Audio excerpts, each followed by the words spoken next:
Hi guys, അവൾ ഓണം സീരീസിലെ അടുത്ത റെസിപ്പിയാണ് കാളൻ. അപ്പോൾ ഓൾറെഡി നമ്മളെ ചാനലിൽ എരിശ്ശേരി, അതുപോലെ തന്നെ ബീറ്റ്റൂട്ട് പച്ചടി, സാമ്പാർ, അവിയൽ എല്ലാം അപ്ലോഡ് ആക്കിയിട്ടുണ്ട്. അപ്പോൾ 5ാമത്തെ റെസിപ്പിയാണ് കാളൻ. അപ്പോൾ അതിനായിട്ട് ചേന, അതുപോലെ തന്നെ പച്ചക്കായ എന്നിവയാണ് എടുത്തിരിക്കുന്നത്. അപ്പോൾ ആദ്യം നമുക്ക് ചേനയും കായയും ഒന്ന് വേവിച്ചെടുക്കണമല്ലോ അല്ലേ. അപ്പോൾ അതിനായിട്ട് ചേനയും കായയും ഒന്ന് പീസാക്കിയിട്ടുണ്ട്. അതിലേക്ക് 3/4 സ്പൂണോളം മഞ്ഞൾപ്പൊടി, അതുപോലെ തന്നെ ഉപ്പ്, കറിവേപ്പില, പിന്നെ ആവശ്യത്തിന് ഒരു 1/2 കപ്പ് വെള്ളം, അതുപോലെ പച്ചമുളക്, എന്നിട്ട് എല്ലാം കൂടെ നല്ലപോലെ ഒന്ന് മിക്സ് ചെയ്തെടുക്കുക. എന്നിട്ട് നമുക്ക് ഇതൊന്ന് വേവിക്കാൻ വേണ്ടിയിട്ട് വെക്കാം. പിന്നെ ഞാനിവിടെ 2 പച്ചമുളകാണ് എടുത്തിരിക്കുന്നത്. അപ്പോൾ നിങ്ങൾക്ക് എരിവിനനുസരിച്ചിട്ട് പച്ചമുളക് ആഡ് ചെയ്യാം കേട്ടോ. അപ്പോൾ വെജിറ്റബിൾസ് ഒന്ന് വെന്ത് വരുമ്പോഴത്തേനും നമുക്ക് അതിലേക്കുള്ള അരപ്പൊന്ന് സെറ്റാക്കി എടുക്കാം. അപ്പോൾ അതിനായിട്ട് തേങ്ങ ചിരകിയത്, അതുപോലെ തന്നെ കുരുമുളക് പൊടി 1/2 സ്പൂണ്, പിന്നെ ജീരകം 1/2 സ്പൂണ് എന്നിവ നല്ലപോലെ ഒന്ന് അരച്ചെടുക്കുക. അരച്ചെടുത്തതിന് ശേഷം അതിൽ കുറച്ച് തൈരും കൂടി ആഡ് ചെയ്തിട്ട് നല്ലപോലെ അരക്കുക. അപ്പോൾ തേങ്ങ ഒക്കെ അരഞ്ഞ് വന്നപ്പോൾ നമുക്ക് ചേനയും കായും ഒക്കെ വെന്ത് കിട്ടിയിട്ടുണ്ടായിരുന്നു കേട്ടോ. അപ്പോൾ തേങ്ങയുടെ അരപ്പ് അതിലേക്ക് ആഡ് ചെയ്ത് കൊടുക്കുക. എന്നിട്ട് നല്ലപോലെ ഒന്ന് മിക്സ് ചെയ്തെടുക്കുക. പിന്നെ അതുപോലെ കായക്കാണ് വേവാൻ ഇത്തിരി ടൈം വേണ്ടത് കേട്ടോ. കായ പെട്ടെന്ന് വേവും.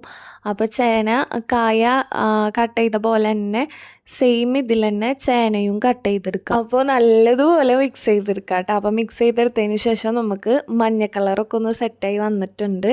അപ്പോൾ അതിന് ശേഷം നമുക്ക് തൈരും കൂടിയും ആഡ് ചെയ്ത് കൊടുക്കുക കേട്ടോ. അപ്പോൾ തൈരും കൂടിയും ആഡ് ചെയ്തതിന് ശേഷം നമുക്ക് എല്ലാം കൂടെ നല്ലപോലെ ഒന്ന് മിക്സ് ചെയ്തെടുക്കുക. പിന്നെ തേങ്ങയുടെ അളവ് ഞാൻ പറയാൻ മറന്നിട്ടോ. അപ്പോൾ അത് തേങ്ങയുടെ അളവെന്ന് വെച്ചാൽ 1/2 കപ്പ് ഫുള്ളായിട്ട് എടുത്തിട്ടില്ല, കുറച്ച് കുറവില്ല, 1/2 കപ്പിൽ കുറച്ച് കുറവിലാണ് തേങ്ങ എടുത്തിരിക്കുന്നത്. അതുപോലെ തൈരും അതെ കേട്ടോ, 1/2 കപ്പ് തൈരാണ് എടുത്തിരിക്കുന്നത്. എന്നിട്ട് നല്ലപോലെ ഒന്ന് മിക്സ് ചെയ്തെടുത്തിട്ടുണ്ട്. ഇത് ശരിക്കും കുറുക്കുകാളനല്ലേ, അപ്പോൾ ഇതൊന്ന് കുറുകി വരണം കേട്ടോ. തൈരും തേങ്ങയുടെ ഇതൊക്കെ കൂടിയിട്ട് നല്ലപോലെ ഒന്ന് കുറുകി വരണം. അപ്പോൾ നല്ലപോലെ കുറുകി വന്നതിന് ശേഷം നമുക്ക് ഫ്ലെയിം ഓഫ് ചെയ്യുക. അപ്പോൾ അതിന് ശേഷം നമുക്കതൊന്ന് കാച്ചെടുക്കാം അല്ലേ. അപ്പോൾ അതിനായിട്ട് ഓയിൽ എടുത്തിട്ടുണ്ട്. ഓയിലിൽ കുറച്ച് ഗീയും കൂടി ആഡ് ചെയ്യുക, അല്ലെങ്കിൽ ഓയിൽ വേണ്ട, ഗീ മാത്രം മതി. ഞാനിവിടെ ഓയിലും ഗീയും കൂടിയാണ് എടുത്തിരിക്കണേ. അപ്പോൾ അതൊന്ന് ചൂടായി വന്നതിന് ശേഷം ആദ്യം ഉലുവ പൊട്ടിച്ചെടുത്തിട്ടുണ്ട്.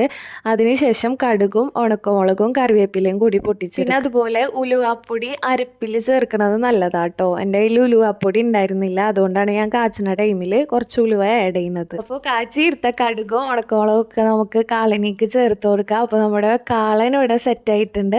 അപ്പോൾ എല്ലാവരും ഒന്ന് ട്രൈ ചെയ്ത് നോക്കാം കേട്ടോ. എന്നിട്ട് ഫീഡ്ബാക്കൊക്കെ കമൻറ്റ് ചെയ്യാൻ മറക്കരുത്. പിന്നെ അതുപോലെ ആദ്യമായിട്ട് എൻ്റെ ചാനൽ കാണുന്നതെന്ന് വെച്ചാൽ നിങ്ങൾ സബ്സ്ക്രൈബ് ചെയ്യാൻ മറക്കരുത്. സബ്സ്ക്രൈബ് ചെയ്യുക, അതുപോലെ തന്നെ ഫ്രണ്ട്സിനും ഫാമിലിക്കും ഒക്കെ ഒന്ന് ജസ്റ്റ് ഷെയർ ചെയ്ത് കൊടുക്കുക കേട്ടോ. അപ്പോൾ ഓണം സീരീസിലെ വീഡിയോസൊക്കെ ഞാൻ ഓൾറെഡി അപ്ലോഡ് ആക്കിയിട്ടുണ്ട്. ഇതിപ്പോൾ 5ാമത്തെ ഡിഷാണ്. 4 റെസിപ്പീസ് ഓൾറെഡി അപ്ലോഡ് ചെയ്തിട്ടുണ്ട്. അപ്പോൾ അത് കാണാത്തവർ അതും കൂടി ഒന്ന് ജസ്റ്റ് കാണാം. അപ്പോൾ ഇത്രയുള്ളൂ. Thanks for watching.